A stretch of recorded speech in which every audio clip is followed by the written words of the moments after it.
Joka management কলেজে ধর্ষণের ঘটনার রেশ কাটতে না কাটতে নাবালিকা ছাত্রীকে অশ্লীল মেসেজ করার অভিযোগে গ্রেপ্তার স্কুলের প্রিন্সিপাল। ঘটনাকে কেন্দ্র করে চাঞ্চল্য ছড়িয়েছে দক্ষিণ 24 পরগনা জেলার অন্তর্গত ক্যানিং থানার রায়বাঘিনী ডিপল হাই স্কুলে।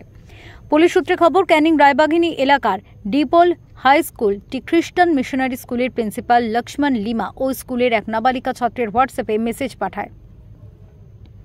এরপর সেই ছাত্রের কাছে পাঠানো মেসেজ দেখে ক্ষোভে ফেটে পড়ে ওই ছাত্রীর পরিবার।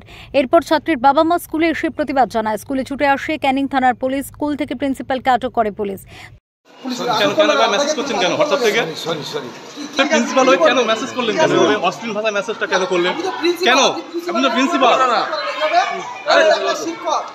শিক্ষক হয়ে এবার ছাত্রীকে মেসেজ করতে পারেন? কিভাবে করলেন এটা? পুলিশ আপনাকে গ্রেফতার করলো, কি বলবেন?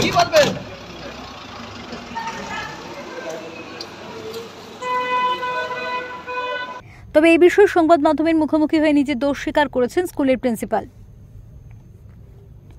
ছাত্রীর অভিভাবক জানান, গত 1 বছর ধরে আমার মেয়েকে যৌন হেনস্থা করে যাচ্ছিল প্রিন্সিপাল। বোর্ডের পরীক্ষা থাকার কারণে আমি মুখ খুলতে পারিনি।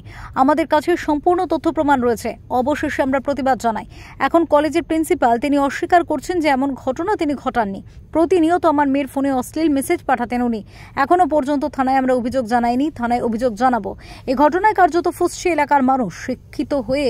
শিক্ষক হয়ে কিভাবে ছাত্রীকে অশ্লীল মেসেজ করতে পারেন? শিক্ষাঙ্গনের পরিবেশে দিন দিন কি হচ্ছে? নষ্ট হয়ে যাচ্ছে কি শিক্ষাঙ্গনের পরিবেশ? প্রশ্ন তুলছেন সমাজের শুভ বুদ্ধি সম্পন্ন মানুষ। ফেরো রিপোর্ট, বাংলা এখন।